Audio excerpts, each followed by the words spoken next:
Hello children. So next we come to is your poem Animals by Walt Whitman. Name of the poem, name of the poet, you need to remember. So here your Max Marks brings before you in detail the summary, the extracts, the short questions and enough questions for your practice. It is for you now to absorb the matter, to practice questions, go through your questions. Okay. We talk about the author first, the poet first we talk about. Walt Whitman is a major figure in early American poetry.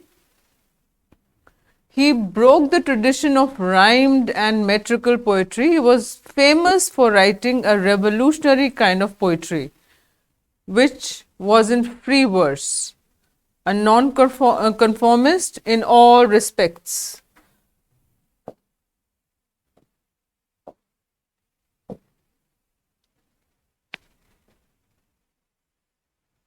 Including his social life. Now, this poem, the poem Animals, is from his work Song of Myself in Leaves of Grass. Right? So, what do we note down about the poet? One is the name of the poet. Next, we pick up is that this poem Animals is from his work Song of Myself in Leaves of Grass. Now, we talk about the poem. I told you before we begin, I have my textbook also here with me, and I expect you also to have your textbook and read the poem with me, and later on at least once or twice on your own before you go on with the summary, the poetic devices, the word meanings and the questions. Very important, and you must enjoy it. I think I could turn and live with animals. They are so placid and self-contained. I stand and look at them long and long. They do not sweat and whine about their condition. They do not lie awake in the dark and weep for their sins. They do not make me sick discussing their duty to God. Not one is dissatisfied.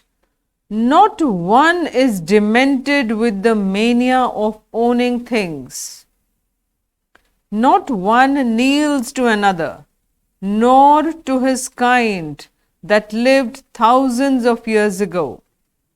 Not one is respectable or unhappy over the whole earth. So they show their relations to me and I accept them. They bring me tokens of myself. They evince, they plainly in their possession. I wonder where they get those tokens. Did I pass that way huge times ago and negligently drop them? So after you have read your poem from your textbook, go for the word meanings, see the meanings, and then once again read your poem, because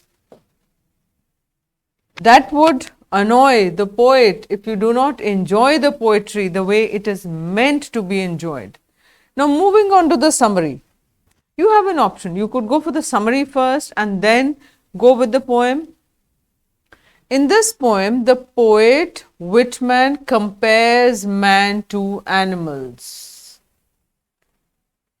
He longs to enjoy the world of animals. The reasons he gives are ample. He finds that man lacks many virtues. So many things which are there in animals are missing in man. And that is why he wants to turn into their world, turn into the world of animals. That now, the poet desires to live among the animals. Why? They are calm, they are composed, they are self-confident, they are self-satisfied. But these things are missing in man. They're not calm, they're not composed, they're not self-satisfied. They are well contented, contentment, satisfaction. Who? Animals. They do not sweat and complain about their condition like human beings. See, human beings are always grudging and grieving about their condition, but animals don't do that. They do not possess the mania of possessing things. The man wants to amass possessions, he wants to have more and more. But that is not the case with the animals. He doesn't want to possess things, doesn't want to accumulate them. No animal has to bow to another of their kind. You don't have to kneel before them because everybody is equal. They are all equal and remain satisfied. So you don't have to kneel before anyone. The poet has a deep desire to learn from animals. There is absence of any kind of falsehood among them. There's no hypocrisy. There's no falsehood. The poet is much surprised at their quality, which he wants to learn from them, though he had dropped them earlier carelessly. So probably according to him, these qualities were possessed with man, but they may have negligently been missed out, forgotten. So he longs to turn into the world of animals because what he observes in the animals, he longs to have those virtues in him because they are no longer there in man. They are no longer there in human beings. They are no longer humane. They are no longer calm, composed, self-satisfied. Nothing of that is there in humans. So that is why he wants to turn into the world of animals. Now, you will be going through your poem properly, line wise, once again, taking care of their word meanings. Now, about the poetic devices. The poetic devices in this poem, alliteration. Alliteration is the occurrence of the same sound at the beginning of adjacent or closely connected words. It creates a musical effect. Now, I stand and look at them long and long. Now, long and long, alliteration. The L sound is being repeated. Now, remember one thing. There can be 2 to 3 poetic devices for the same particular line. Now, here it's long and long. Here there's second thing also. There's repetition also. The entire word is being repeated. So, it comes under repetition as well. Here, now here also, I stand and look at them long and long. So, the L sound has been repeated. Next, look here. Next one. I wonder where they. Okay, first we talk about I wonder where. Wonder. W, W. The W sound is being repeated. So, alliteration. Next alliteration. They get those. The sound is being repeated. So, alliteration. Here W and the sounds are repeated. So, these are the examples of alliteration from your poem Animals.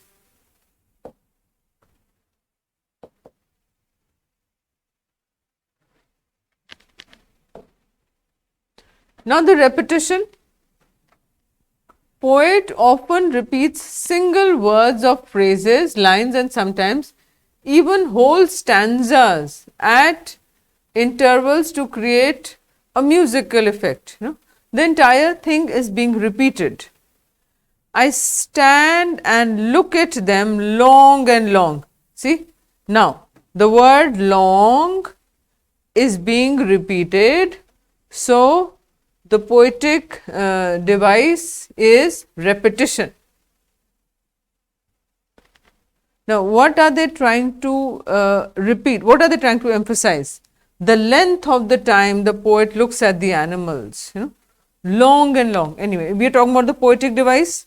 The entire word is being repeated, so it is repetition. Next we have is metaphor. Metaphor, I told you, is a comparison, is a figure of speech that is used to make a comparison between two things that are not alike. That are not alike and don't have some and aren't alike but do have something in common. Unlike a simile where two things are compared directly using like or as, a metaphor's comparison is more indirect, usually made by stating something is something else.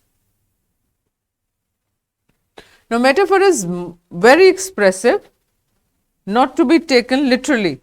Okay, it is not to be taken literally, that you need to remember. They bring me tokens of myself. Here the word tokens has been used metaphorically for human qualities of innocence, honesty and contentment. The word tokens is compared to what? They have been metaphorically used for honesty, contentment, satisfaction, but the comparison is indirect, without the words of comparison. There is no direct comparison, no? There is an indirect comparison. Just the word tokens is there, is being compared to what? Compared to what? Compared to honesty, compared to contentment. Then we have is anaphora. Anaphora is a literary device in which the writer repeats the same beginning of a clause or a sentence, chiefly with the purpose of emphasis on the repeated element, but also to bring rhythm in the writing. Now, in the poem, the expression "they do not" has been repeated 3 times to emphasize the absence of some evil qualities in animals which we find in humans. Anaphora is what? Anaphora is a device, literary device, where the writer repeats the same beginning of a clause, same beginning of a clause. They do not, they do not have, they do not. So, they do not has been repeated 3 times. Now, 3 times it has been repeated to emphasize the absence of some evil qualities in animals which exist in man, which exist in human beings. So, similarly, the poet has repeated the expression not one, 2 times. So, this is also anaphora. This is an anaphoric expression, emphasizes the prevalence of equality and contentment among animals. So, equality and contentment which is there in the animals. So, repeated 2 times, not one has been. So, what does it come under? Anaphora.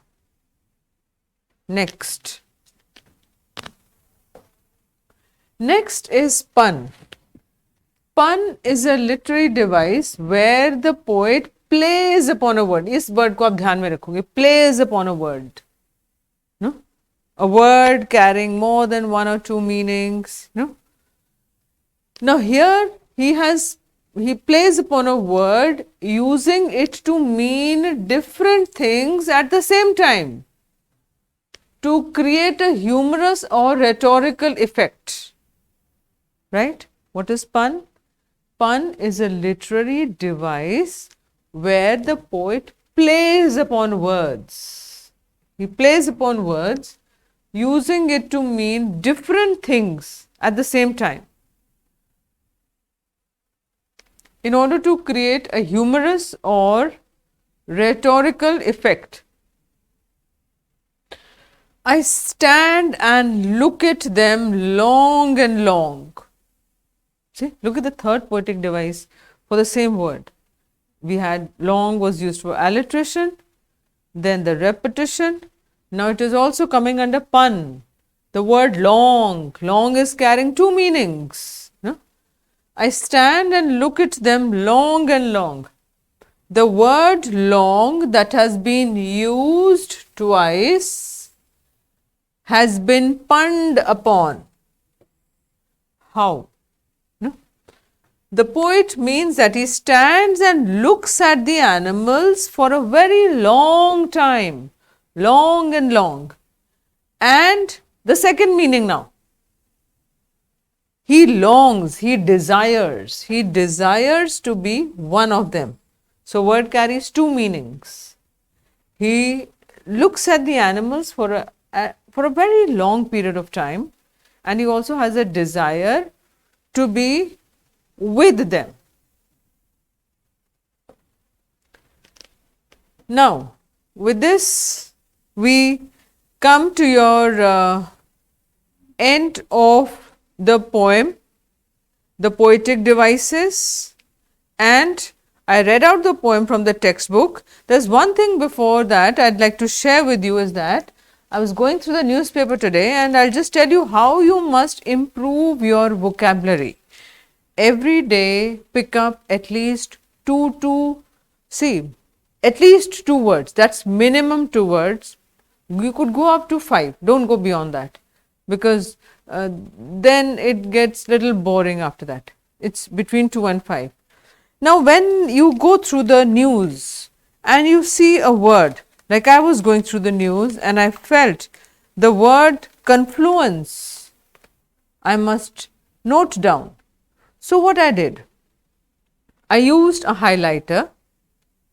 Why did I use a highlighter? Because at that time I was busy and I had no time. So, I thought I'd look up for the meaning later on.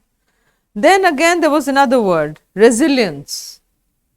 Resilience was another word, a good word, a word which is used in everyday English. So, later on got time, so I noted down the meaning. Now, confluence is an act or process of merging.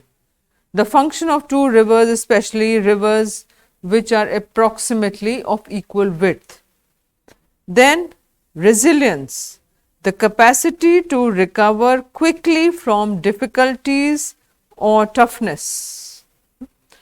Now, what would I do? I would not leave them in the paper. Take a register, have a copy, your personal copy, cover it with a different color paper. Write down those words and write down their meanings. Once you've written about 10-15 words, go through them again. And then pick up some words and use them with your friends. Resilience is a word, our Prime Minister also uses it quite often. So, resilience is a word which must be part of your regular English. Then even confluence. When you use a word again and again, then it is registered in your mind. You don't have to open your copy and look up for the word, right? So, this is how you're going to pick up at least 2 to 5 new words every day. Note down their meanings, but then use them, deliberately use them, purposely use them. Use them for the sake of using them with your friends. This is how you will improve your spellings. Thank you so much.